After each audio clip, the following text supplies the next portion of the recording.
Thanks everyone for joining us today. We are talking about the business of property maintenance. And it's exciting to have a panel here today with so much experience with the different perspectives of maintenance and how we can actually seek to figure out, what's the point of solving this problem? Maybe it's what we're solving. Maybe if we do solve it, great things will happen. And nonetheless, we've got Tanya, Stacy, and Mandy from different varying experiences in the property management space, or maintenance space. What's interesting is you all work at Lesson together at some point in time in your lives, or at least together. Yes. And so there's some experience there from a technology perspective and how that can help things. Apologize everyone for a little bit of dim behind me. I've been on mute throughout. I'm at the NARPM conference. Mindy, you are at the Blueprint conference. And so there's kind of lots going on right now. And so hope to piggyback on some of these conferences. So we encourage everyone to add your comments throughout. If you've got any questions, if you're at home or wherever, always the engagement about what's happening, what's being said is something we're always looking for. So to kick it off, the introduction in terms of the 4 legs of the stool we kind of put out in the teaser post. 4 legs of the stool are the owners, the maintenance companies, the residents, and of course the vendors, 1099s out there. So why those 4 legs of the stool are brought up, and I stole this from a conversation I had with Tanya back in the spring, it was around the fact that there are 4 stakeholders in achieving success in this maintenance conversation. And these 4 stakeholders don't necessarily have 100% aligned motivations. And that's nothing wrong with that. And it's totally okay to make money. The challenge is that sometimes these motivations diverge far enough that it creates a gap. And that gap creates a complication that is felt by residents, by the vendors, by the 4 stakeholders. And if one of those legs of the stool tends to drop a little bit, then all of a sudden you get a wobbly stool. And that wobbly stool is felt by everybody, which is the crazy part, is that when the pain is felt by each 4 stakeholders, the pain is felt collectively. So as an example, the owner of the assets may start feeling lower NOI because they have maybe a compression on rents or a compression on vacancy, or they've got higher maintenance costs than expected. On the 1099 the vendor side, they may feel that they're spending a lot of time in the truck going back and forth, going on goose chases. On the maintenance company perspective, you've got timelines and SLAs you've got to hit. And those SLAs are like, the job is like catching knives. You've got to figure out the request that comes in, and you got to find the either your W-2s or the 1099s to do the work. And you've got to execute on that within a specific time run and do it right the first time. Do it with the least amount of overhead as possible. And then finally, the resident, this is the person that first initiated the demand request around, I need to get some help because X, Y, Z is not working. Well, that resident is the person that's feeling the pain. They're feeling the downtime the whole time that this is all going on. And they're the one that ultimately gets to vote with their dollars, or maybe with a Google review, about what is happening and how they appreciate the experience. So everybody wants to fix this problem, but it's kind of like a bit of a game of chicken or a dance. Someone explained to me once, where you've got everybody on one side of the dance floor and everybody on the other side of the dance floor, all the guys, all the girls on different sides of the dance floor, who's going to dance first? And so brought this panel together to have this conversation and start driving out maybe a bit of an open dialogue, given the different experiences and perspectives, and how we can start thinking about what this might look like from a solution perspective. Number one, what's going to happen what could possibly happen if we solve this problem for everybody? And then finally, what happens if we don't solve this problem? If we don't prioritize collaborating with the stakeholders, the 4 legs of the stool, what's the worst thing that could happen? Because we don't want to get all fussed up about solving something that doesn't really meet a priority for everybody, and maybe have a bit of discussion on that, because maybe it's not as bad as it needs to be. So we'll kick it off with some introductions. Tanya, we'll go with you, and then Stacy, and then Mindy, and we'll go from there. Kick it off. Sounds good. Thanks, Guillermo. My name's Tanya Severson. I have worked in SFR operations and in third-party maintenance. So I've kind of gotten to, dance back and forth between a couple of those legs of the stool for over a decade now. So quite a long time. And I've seen the pain points on almost every side of this. In fact, every side of this, because part of my experience was working with a REIT directly. And so with that owner entity as well. Good conversation. Stacy? Yeah. Hi, Stacy. My perspective comes from my family owned a construction company for 84 years. I'm on the vendor side of the world, so I see things from their perspective and how they're treated. So I tend to kind of favor them more than some owner operators. I think that there's a lot of conversations between one side doing one thing, the other side doing another thing, and nobody's talking to each other, right? Ops and construction. There's that point of view. Another thing is maybe somebody needs to work on every side of that four-legged stool first before they can fully operate functionally. Be a contractor yourself. If you can't fix a door, you shouldn't be running a property management company. Okay, sorry, right? So that's it. That's my perspective. You know what I Well, mean? like you mentioned, there's a lot of finger pointing that goes on, right? And that finger pointing is costing everybody. Right, right. You know, Yeah. Mindy. Well, thank you so much for letting me be on this podcast. My name is Mindy Seeger. I'm currently the co-host of the SFR She Suite podcast, and we have one of our the president of our fan club, Gregory Frank, is actually watching and put one of the first comments in. Thank you for attending. I appreciate it. But my perspective is, I come from a background, started out in brand new build on your lot construction, ground up construction. And then in 2008, stumbled upon the REO industry and then made my way into the SFR industry. And I've been privileged to work as on the contractor and vendor side, but also in operations on the owner operator side. And Stacy's absolutely right. I mean, I've been able to wear many, many hats, and I think it's important to wear many hats to get that experience so you can really bring everyone together. But if you don't have the luxury of doing that, that's where program management comes into place. You need somebody in your organization that does understand where everybody sits and can figure out a way to bring all those pieces together so it works with precision. So I'm really excited that, Tanya, you came up with a four-legged stool theory, because it is absolutely, you lose one leg, the whole stool falls over. And I'm really glad that this podcast is addressing that. What we hope to do. So to stir up the pot a little bit, get things going. So let's kind of open the conversation. Is maintenance? Yes. Okay, Mindy, you got it. Go for it. Is maintenance broken? We'll start there. Well, for all of the reasons that we've listed out in the notes, it is broken, and I think it's broken because everybody, all the stakeholders, they're only interested in their side of the story, and we've got to look at, okay, what is the asset? Is the asset actually the apartment, the single family rental? Is it that? No, it's actually the resident who is cash flowing, and it's in everybody's best interest to make sure that they are happy and they want to stay there long term. It minimizes turns. And so we have to look at everybody's interest, but we really have to also cater to who's literally cash flowing this property.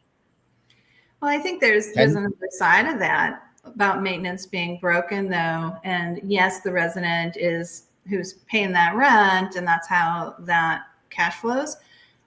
But maintenance is broken at a higher level. It's broken fundamentally as a function of asset management, because all of those owners invested in an asset, a piece of property. And if it's kept up well, that's going to appreciate in value. But if it's not, then their rents are going to go down over time instead of up. And the property value is not going to appreciate like properties around it, or, like that they're not getting the best return on their investment in the short or the long term. And so maintenance is a component of asset management that gets forgotten when all of those calculations are done at the very start of portfolios.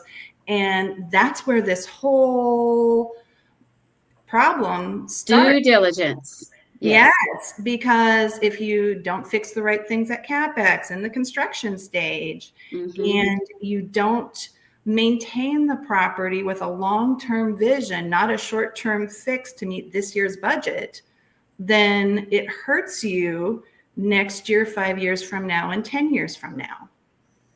And I think it also is, it depends on the exit strategy as well for that property as to how you're going to address maintenance, short term and long term. And I think it's really critical that the boots on the ground and the front lines, that they have a say, because it really is their job to make sure that they're delivering the information that they're seeing on these properties. So for a bid, for example, when you're looking at a bid, you want to make sure that you're looking at all the photos, all the descriptive evidence. What's the reason why? Why are we making these recommendations? And it's not to, from a contractor's perspective, to overbill the client. It really and genuinely is there to give a tool to the client with details, with information to educate the client so that they can make the right decision for the property based on what their current needs are and what their exit strategy for the property is. Well, you're talking about vendors, right? And you're talking about the people on the front lines. Those are the ones that are making our properties better. But here's what is, they're talking and nobody's listening. Right. You got to have somebody listening on the other side. I sure as hell listen. You know, I Yes, know, you do. I know there's a surrounding cast of characters around me that listen, right? But nobody ever does anything about the problems that they see. You have to fix what's broken. You actually have to put in effort, put in work for these guys. That's a really interesting perspective. So like, and you gotta keep your loyalty. Okay. Then you have a permanent relationship with your contractors, with your vendor base, you know, by their loyalty, by just listening. Stacey, you're talking about true partnership. And Yes. that is really hard to come by in this industry. Yeah. Just to, you know, all four parts of that stool, all four of those legs, they're positioned on the outer edges and they don't come together in the middle very much. Well, there seems to be the same common theme going on where treating them like you're, you know, like it's a car salesman type of thing. Like who's going to, you know what I mean? You're going in, you're trying to get this money from, you know what I mean? Just talk real, stop with the BS, right? This is what I need. This is what needs to be done, right? And yeah, it's a true partnership, right? It's a give and take. It's an equal thing. it does seem, the one I chat with, if the four legs of the stool were to come together, it could create a net benefit for every single stakeholder. Yes. Right now, everyone's taking away from the pie rather than adding to it. And it just feels like there's like such an opportunity to be able to bring this all together. And Stacey, you're pointing around the vendors, they're the eyes and ears in the ground. So like, how is it? So let's maybe talk about their motivations. So as a vendor, what are they motivated by? Well, they're motivated. Here's what they're motivated by. It's not only money. It's not only money. If you have these big owner operators out there, right? And you know, one of them doesn't pay well, right? We're all in it. We all have skin in the game. Everybody's got to make money somehow, somewhere, right? But I would rather not get paid the best, but work with a really great company that treats me right and treats me fairly. I don't care how much I'm getting paid. I would rather deal with that. Same thing on the other side. If I have 5 contractors, right, and you know, one of them's top performing and they're super great, but they're not, and I'm going to refrain from swearing, but if they're not nice to deal with, right, I would rather deal with the 4 and coach up the 4 other ones and deal with the one that's like got the top, you know, scoring performance. That's just, you know, that's my perspective. That's the motivation. That's the vendor management pieces. So that the vendors, 1099s, want to have consistent, reliable, safe work that they can do that has a payment terms that are fair and reasonable. Guaranteed work too, right? Yes. Guaranteed Volume, work, consistency. Yes. They don't want to be on the sales side of things. They just want to take work that comes through and they want to go do the work and then bill for it and get paid for it. And so that's the vendor. Let's talk about the owner. So Stacey, Mendy, who wants to chime in? What's the owner motivated by?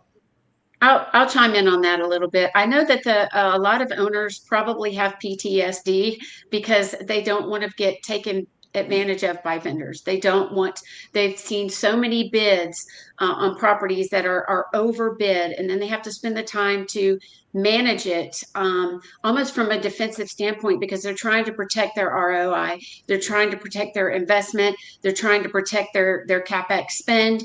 And so it's really important for them to make sure, like Tanya said earlier, to increase the value of this property, make the right decisions based on good educated tools they're getting from the field about how to manage this property based on what their needs are now, cash flow, increasing that bottom line, but at the same time, supporting their exit strategy. And I think I'm going to just jump in here. I talked earlier about, asset management from the very beginning, and in due diligence, most owners, most investors have a buy box. They know what they're looking for and what types of properties make sense and what they are good to, put their portfolio together with. But they don't consider what their operating box is at that point. And so maintenance can be kind of broken down into the same ways you would structure a buy box. And so, you have your long-term investment, you have your short-term maintenance, and then you have things that nobody controls, like Mother Nature and natural disasters, and that throws everything into a tizzy. And too often, those day-to-day decisions happen because Mother Nature got involved or something went wrong, and there's not a if this then that scenario. We haven't structured a way to operate that we said, okay, we've got good rules in place and we can make quick decisions and nimble decisions based on if this happens. And so things often get kind of caught up in a decision paralysis because the owner's like, I don't know how this affects my cash flow. The manager doesn't want to upset the owner, has limited authority to act without additional approvals, and the vendor doesn't care, just give me instructions, I want to go fix it. And a resident says, I just want my house to work. And so everybody's kind of in this limbo.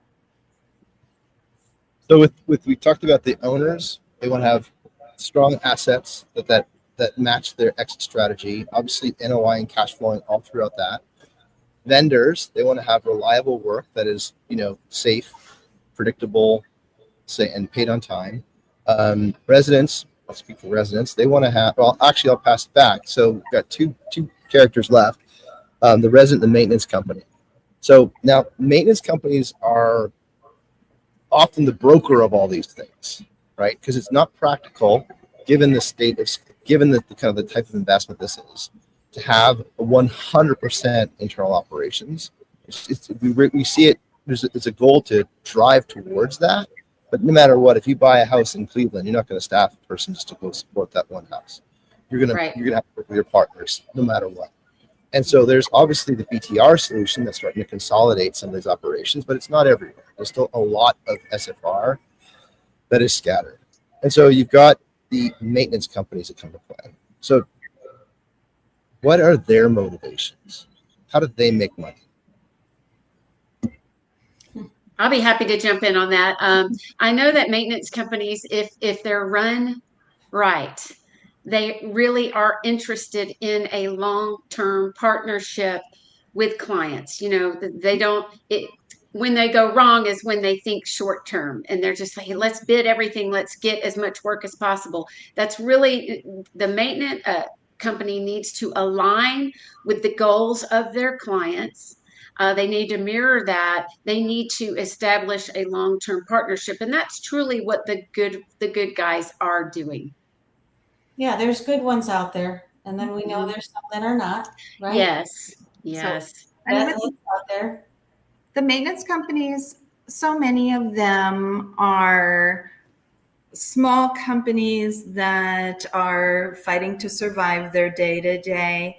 And if they do well, they grow into mid-sized companies and then into a large. Very few of them started out with big backing. And so maintenance companies, probably more so than, you know, a manager or an owner, are often making short-term gain decisions and don't have the long vision in mind until you get to a mid or a large size maintenance company. And so you have some really amazing small operators that do a great job, but their long-term vision isn't to become that large company. It's just to be an exceptional operator every day, and they're making a good living for themselves. That's a great operator.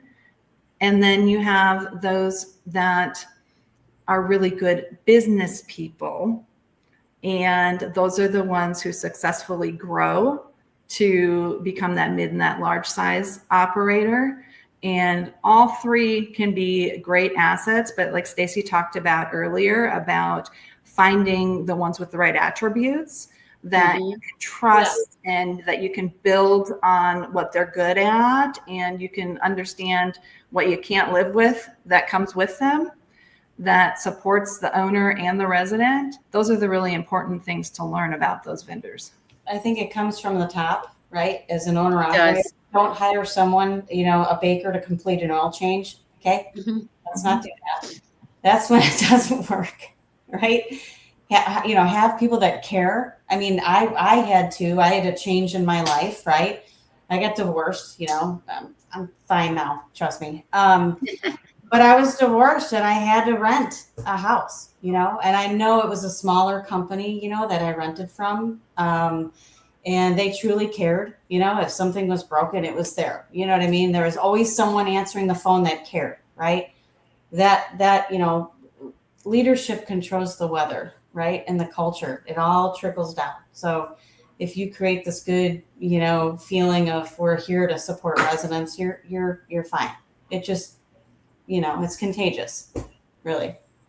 I think one of the really important things. Oh, sorry. Go ahead. No, go ahead. Go ahead, man. Go. I think one of the really important things that we need to think about with the vendor piece is properly vetting vendors. And I think a lot of the owner operators want a good, strong vendor base. They really prefer that the people are more on the front lines. They don't like working with middlemen, essentially, middle women as well. But I really think it's important to fully vet your vendors. You're putting these people in the home of your residents, their sanctuary, where they have children, where they have aging parents, where safety is so important. So not only should we be vetting vendors with, you know, make sure they have the right proper licenses, making sure that they have the proper insurance. I think background checks are absolutely critical, and not everybody is doing that. And I would really like to see us move to where, you know, all vendors that we are putting, especially in these homes with these residents, are background checked properly. Well, they're representing your company, right? Yes, they absolutely are. So that just opens up a whole nother challenge with those larger operators, because they're not willing to necessarily open up to the owner. Here's everyone who works for me, and here's their background checks. And so how would that even work? Oh, I absolutely have an answer for that. Okay. I guess somebody in the industry that really does a good job of this is Shield Hub. It's Shane over there with Shield Hub. He does a fantastic job of having the vendors rated based on their background checks. And I believe it's a rating between 1 and 4, 1 being the best.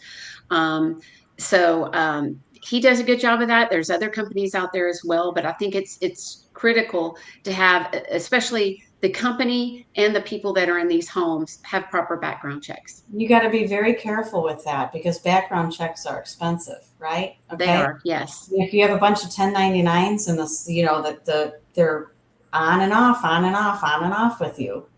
Well, they only have to do it one time. and pay a fee for one and then share it and then update it. Replaced, right? They're cycled through. They come on maybe for a week and they, and then they leave, right? So that can get expensive. But yeah. Well, that's on them if they leave. Yeah. But your point is that it's administrative overhead. There's time lag and delay, and you might need that toilet fixed this week. And so, like, right. If you can't, but you have them already onboarded. If you already have that vendor onboarded and they're a trusted partnership, then that's not the case. There's ways to manage that. Right. So then to your comment, back to the asset management conversation, if you have an asset in a location or assets in a location, understand the scope of repairs that you need to actually use to operate. I like the operate box. And so you know what it takes. And so let's make sure I've got depth chart in those different disciplines so I can be able to operate that asset. So it kind of comes back to the asset side of things. But now what's interesting, and actually, Stacey, I'll get you to speak to the resident. Why is the resident, and we'll transition to kind of how everyone makes money. So like, why is the resident motivated? I mean, without being obvious, without me sounding obvious, why is the resident motivated to solve this problem? I'm happy to jump in. Residents want to live their lives and they want to have nice accommodations, safe accommodations, and they don't want to have to deal with the pain in the booty of dealing with maintenance issues. And especially if they're emergency issues, the HVAC goes out, there's 115 outside, or water intrusion or water emergencies, or even natural disaster emergencies. The resident wants to know that they are in good hands and they need quick, active responses, and they don't want to be inconvenienced. I'll add to that. Yeah. So I had, of course, right? I mean, you got me on here. I had to leave a difficult situation. I was so thankful that I was able to go into a home and feel safe and protected and leave, right? And get into my own little world and my safe environment to get out of the situation I was in. That's all I wanted. That was my motivation, right? Get me in somewhere where I can feel just safe, away from whatever it was. I'm sure our minds can go, nuts on where I was or whatever. But, that's a situation that's just was my experience, right? Just get me out of some place that I wasn't feeling good. I mean, upwards of 50%, of renters and people, putting a lease in. I mean, they're women. A lot of them are single moms. A lot of them are supporting their children, maybe their aging parents. I mean, so safety really is a key factor for sure. And I also think, you both brought up situations where money's tight and people are looking for, am I getting value in this situation? It has to be safe, number one. But once I moved in and I went, I feel safe, I feel comfortable here. And the kids started making friends down the block. And this is now not a house that I saw online. This is my home. Right. And so if I'm going to make this my home and I'm going to stay here for a long time, your lease term or several renewals thereafter, I'm going to be a long-term resident. My house has to work. And it has to be just as comfortable as that first day I looked at it. Right. And my community needs to work too. I mean, they say one of the most emotional purchases is buying a home. Well, next to that is, renting and leasing in a home where you can raise your family. It's emotional. It's an emotional decision. You're raising your family there. And you want to make sure that not only your home, is safe and secure and it has the amenities that you want, but your community as well. And that plays a part in the decision as well as making sure that the community is wonderful as well. So when maintenance fails in that situation, then you feel like you're not getting the value that you're supposed to. Something has been violated. Oh, yeah. You're not getting a good return on your investment. You've invested physically, What mentally, emotionally, Yep. Financially. financially, But I think and it's interesting, they like the have way a you talked about it, though, is that like Mindy, your point about the emotional decision making, like you're making an emotional decision to move into this house that you own that decision, and then when Mhm. maintenance fails, you begin to feel that I made a bad decision, and that That's feeling right. that I personally made a bad decision can weigh on you over and over, particularly if those issues either remain unsolved or if they continue to persist because of other reasons, right? So then you Right. reflect on your own personal, you lose confidence in your own decision making, which is like really erosional. Yes, absolutely. And are you going to renew that lease if you're having issues with maintenance? No, because once And you fail, once that's they right. fail you one time, I'm telling you, That's right. but Yeah, it's it puts a bad taste in their mouth for sure. And what do people do? Do people spread around positive information no. about where they're staying? They like to complain. Our Mhm. society likes to complain, and they will, and it will spread like wildfire. but it's not even that major thing that went wrong that's the killer. Right. It's the death by 1,000 cuts. And Yes. Yes. so Very well if stated. you have poor communication, they can't get a hold of someone, they can't get a response to know what's going on with my issue that I put in 8 hours ago. The Mm-hmm. person who shows up doesn't give them a warm fuzzy. They Mm-mm. don't have the right tools. They can't get a decision made to fix it. So now it goes on. It's not the fact that something broke and it took time to get it fixed. It's this didn't work right. This didn't work right. This didn't work right. And so that's the really hard part about managing properties and resident expectations with all of these, separate pieces that have to function really well together. And so most operators start to look to technology tools to help to smooth out those things, but you have to have a really well laid plan so that the technology can solve in order to make up for all those little cuts. So it's Absolutely. And interesting. go ahead. I keep No, I should talking cover over off you. Go for it. what's that? I'm so sorry. I keep talking over you. Oh I shoot, want that's you to no speak problem. this time. You're No, good. I think it's just interesting to think through like the the the resident sounds like they're willing to forgive for something to go wrong if the experience to mitigate that thing that went wrong is predictable, fair, transparent, trustworthy, and those sort of things. 100%. That we Think can about it attempt. like this. Yeah. How It's many, how you respond. have you Yeah. ever gotten a late Amazon package? Yeah, it's amazing. But you order again tomorrow, right? Yep. Because when you get a late Amazon package, you have a process to report that to. You're going to get some sort of response or resolution that's either monetary or, credit of some sort, or they're going to do something to win back your loyalty.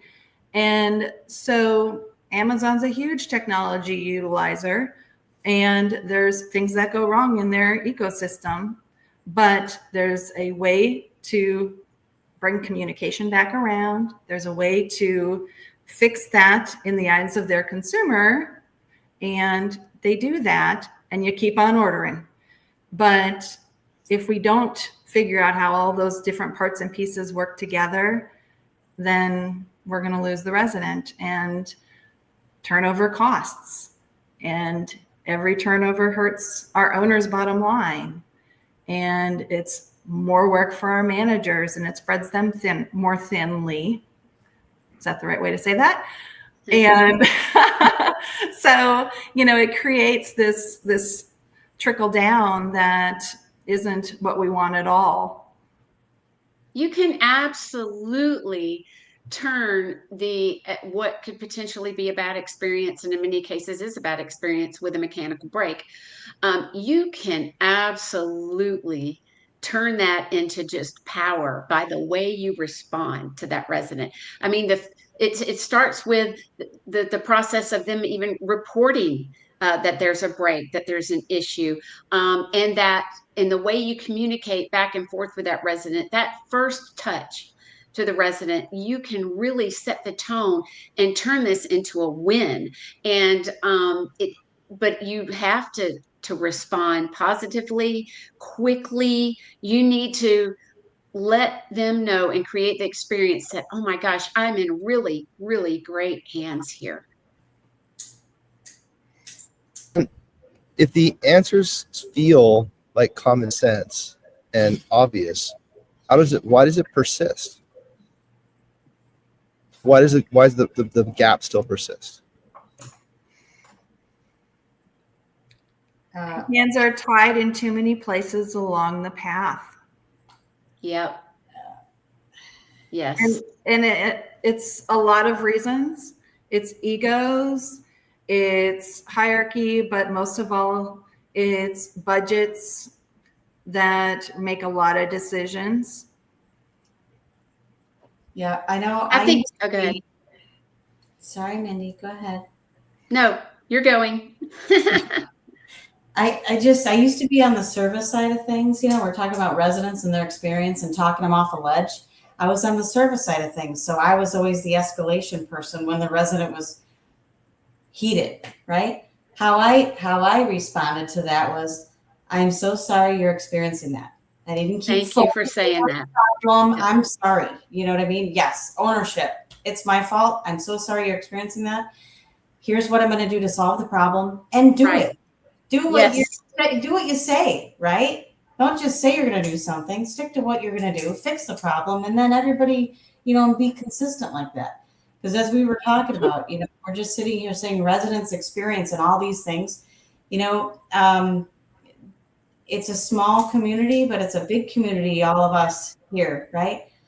The river is wide, but it's very shallow. So once someone says something and there's this tone of, this company doesn't listen to me. This company doesn't do this. This company doesn't do this. They don't do what they say and they preach and everything like that. It's just really gets very loud out there. I think it's really important to control the experience, like you said, by starting with empathy for their situation. And putting yourselves in their shoes to understand that this is a real inconvenience or this is a dangerous situation. And starting with empathy is so important for the residents, and asking the right questions as well. I've seen so many work orders turn into work orders that never needed to be a work order, because it could be something as simple as my refrigerator isn't working, but when you go to diagnose what was going on at the time by asking the questions with the resident, it could be something as simple. Well, I was changing my water dispenser over to ice dispenser and I hit the wrong button and shut the whole refrigerator down. And you can literally talk them through reprogramming that and fixing it. There's just so many things you can do by starting to build a relationship with that resident by asking the right questions and empathizing with them. And that helps determine what the rest of that process needs to look like. In your mind, is that first touch belong to the owner, or is that first touch kind of trickle down to the maintenance company? Like who's it depends. Yeah. It depends on what that process looks like for that company.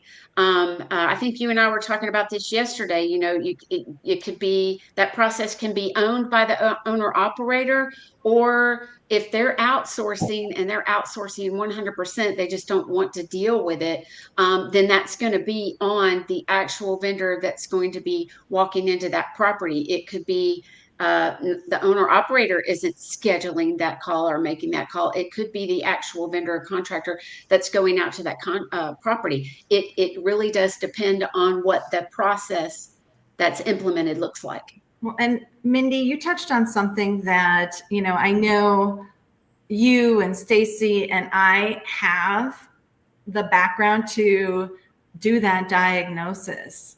That initial phone call to help that resident. But education is a huge missing piece in all of this as well. You nailed it. Yes. We have everyone from the property owner to many positions in property management that are front line with residents, and even on maintenance teams within vendor companies and owner operators that aren't educated on how to troubleshoot basic household repairs. You're And absolutely 100% correct. education on the types of properties that are being owned and managed. And so in order to do the very best we can, every person in that entire ecosystem has to be well educated, and that needs to be a part of the conversation at all levels. Yes, I absolutely agree with that. I have a perfect example of this. I was looking at a bid to review to turn into a client, and it was for flooring replacement. And it basically was one line item for flooring replacement. I said, well, you're taking out old carpet. What are we, are we going to cover paying for the debris? What about tack strips?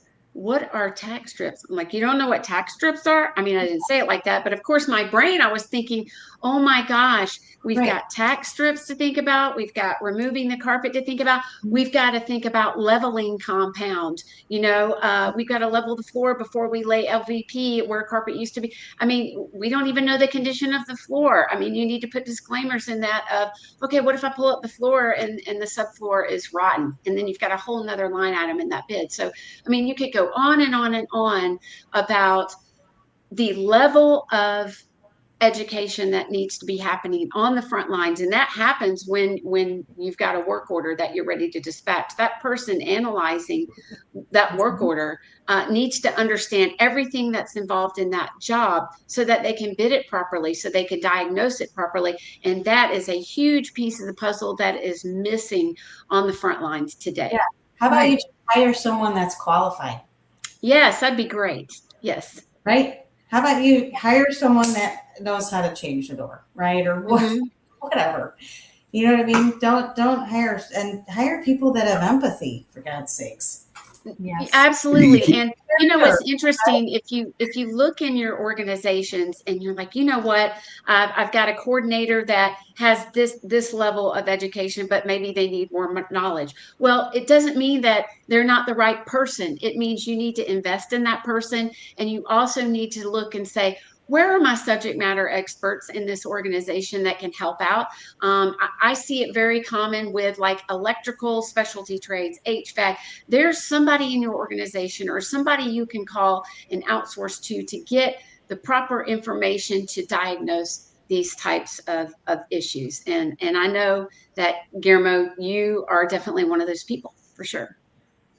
I mean, yeah, we're obviously passionate about that part of the problem. And I think that, like in everything we do, we're mobilized all around that first intake problem to figure out, hey, do we know what we're solving here before we go out there and just batch it first? It's interesting though, to your point around like hiring the right people. That's the other side of the wall that we're trying to figure out is there's not the right people out there. They can't find the people to be able to have that experience. I think what's also interesting that we're kind of like being boxed out that could do this work because we're saying that they've got to be, able to about technology to figure that can hire the right people, do all this triage and their work, so that if we do dispatch the people, we're dispatching the people for the right reasons at the right time, in the right skill set with the right part. So it's kind of like the question I always ask is like, who's the first person to fix that problem? And Mindy, you mentioned earlier about the folks that are principally accountable to be on point.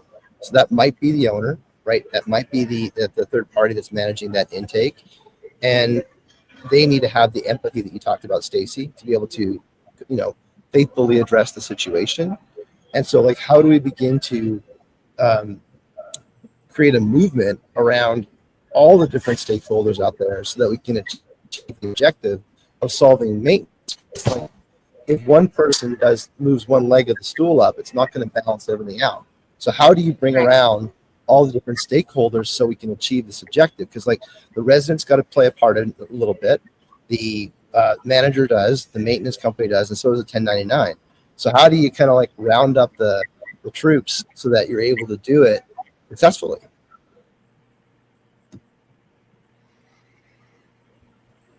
That's a great question. Yeah. I'll be happy to That's why tackle we're that. here. The best I can. I know that's why we're here. And, we're here to solve a problem, right? And I think from a systems perspective and a programs perspective within companies, you really have to have a good program management system, a program manager that can kind of see everything from a 60,000 foot view and say, okay, all these things need to work together. I think also you need to roll from the top down a culture within your company, of where everybody is working together and not siloing themselves. Because if people are on the defensive, if they're worried about making mistakes, which, by the way, it's okay to make a mistake. You get the richest information from that because you can improve systems. It's having a good escalation process. It's having a good auditing process so that you can improve systems every minute of every day. But you have to foster a culture in your company to where everybody feels safe and where they can work together. Otherwise, they're going to silo themselves. They're going to hide these errors and things are going to blow up in your face. So I think, one, it starts with culture. Two, it starts with program management. And you have to actively manage all these pieces of puzzle. And unfortunately, a lot of organizations fall victim to being in silos. And when you operate in silos, this problem will not go away. And I think, Mindy, you kind of did strike where I think this starts with a solution, and it really starts with the owner, because the owner has the most vested interest in aligning those other three legs. The resident can't fix this from their side. The vendor can't fix this from their side. The managers can't fix this because everyone is at the decision-making power of the owner. And so the owner gets their information from their manager. And so the manager can help educate and guide the owner to solve for the vendor and the resident piece, but they become the biggest advocate for the other three legs. And so the owner is the ultimate, this is painful for me.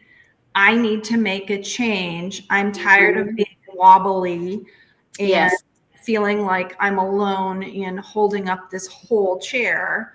And that owner has to decide to bring the others together. And then the manager becomes what the manager's intended to be, that owner's partner in executing. I think a lot of people don't speak up because they have a leader that doesn't allow them to, because if they speak up and say, I need help here, it's a sign of weakness, when it's not a sign of weakness. 100%. Right? And in today's job market, people are afraid to speak up because they want to hold on to their job, and you don't want to be squeaky if you want to hold on to your job. Most people are not pitching, I want to save the world ideas. They want to save their world and keep the roof over their head. And there's a way to speak up, and it's the way in which you speak up, in a collaborative way, in a way that, hey, I am looking for solutions. I'm not just here to listen to myself talk or waste everybody's time or sound whiny. I'm really here to foster solutions. And when you work on teams and you work with people and you're in an environment that's safe enough to do that, you really can accomplish so much more as a cohesive team versus by yourself. Well, I am more driven by my leadership where I'm at. I love my job. I love my job. There was other times in the past when I had a poor leader, and it was like going to work was exhausting. It was exhausting. I couldn't even do it. But yeah, I'm very fortunate and thankful that I am, surrounded and supported. My leadership. Interesting that it goes back to culture, right? I love had conversations yesterday feels like that- he's in a place. Yes.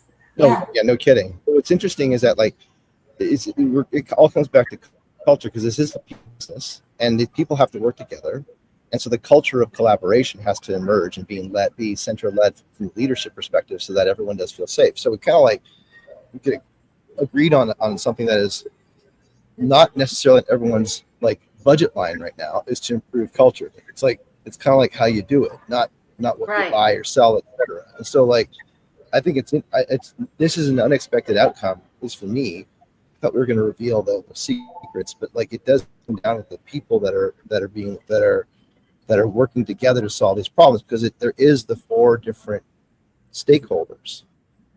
And so, okay, we'll kind of start to wrap this up a little bit. If we do solve this, what's the best thing that could happen? Well, the best thing that happens is residents stay and renew their leases multiple times. They take a more vested interest in that property than the day they moved in with each lease renewal, which means that owners are going to have a very stable asset that the resident is likely to participate in caring for in a way that they both appear to be mutually comfortable with, and that asset will be likely more valuable someday down the road when the owner's end goal arrives. And so everybody wins in that situation. Vendors have continuous work because managers can plan about how much work they're going to actually have to do each year. They can staff for it, and they can give realistic promises. And so the long-term best outcome is everyone works together, the owner's asset appreciates, the resident has a safe, comfortable, long-term home that they love. I think really the ecosystem of all of this is that it gets better. The ecosystem is better, which means the ROI is better. And if we're collectively learning together, and we have good escalation process, a good audit process in place to where we're learning constantly and raising our operational output, everybody wins. From a vendor perspective, right? I've worked at a few places. These vendors always are following me where I'm going because they're treated right and they're treated fairly, Mhm. right? I mean, I literally, went on board with a company and I onboarded people that I worked with for 10 years, right? And they're loving it, right? You create a team that supports them and they'll stay with you forever. You have permanent loyalty. So yeah, and then you immediately have to know to get rid of the ones that aren't performing right very quickly. Stop the bleeding really fast. Mhm. Just being fair. And word gets around, I think, as a vendor, as an owner operator, as a manager, your reputation means so much, and it can carry so much weight. And making sure that you're open and you're collaborative is really key.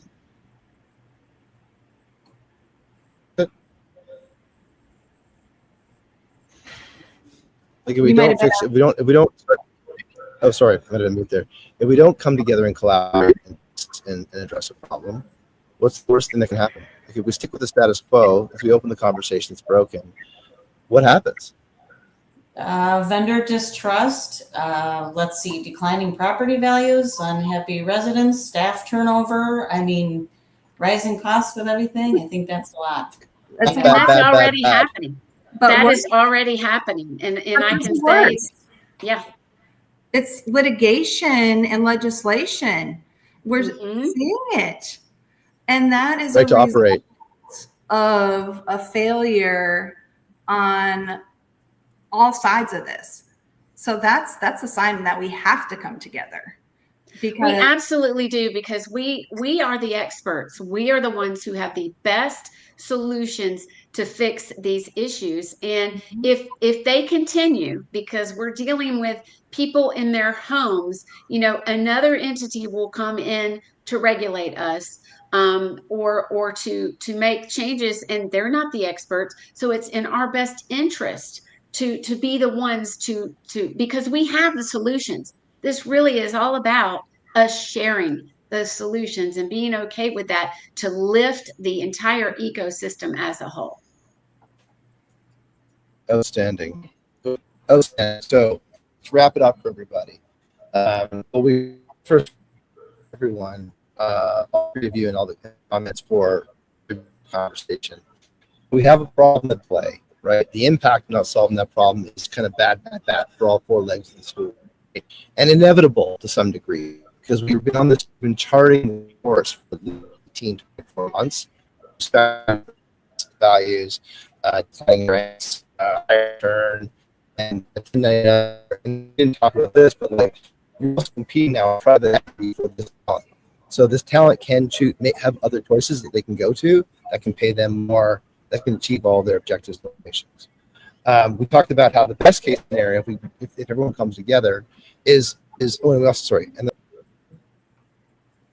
Oh, we lost him. Yeah, I don't know about you. I was having kind of a hard time hearing. I'm hoping he'll join us. I know he's at the NARPM conference in Austin, and so shout out to NARPM for sure. So hopefully he'll come back and join us so he can wrap us up. But I've really enjoyed this conversation. It's a conversation that is way overdue. It's a conversation that people are having without having to have a podcast for it. So welcome back. We're so glad you're here. I've been running my mouth the whole time to fill in the gaps. Now you're on mute. Thank you for covering for me. I'm on obviously unstable internet. But yeah, so just to close it, thank you, Mandy. I missed that last piece there, but it is a conversation that has to happen. Following your comments there. Thank you, everyone, for joining today.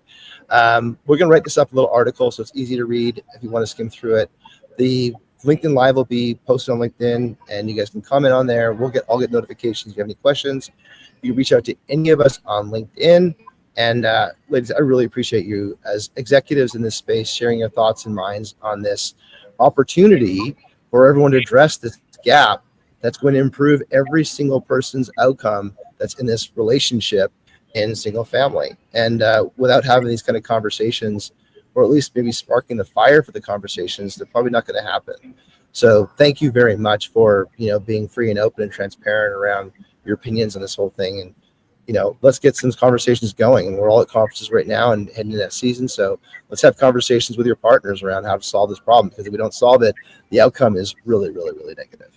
It really is. I mean, we're already feeling that. And I would just encourage everybody to throw your ego in the garbage can.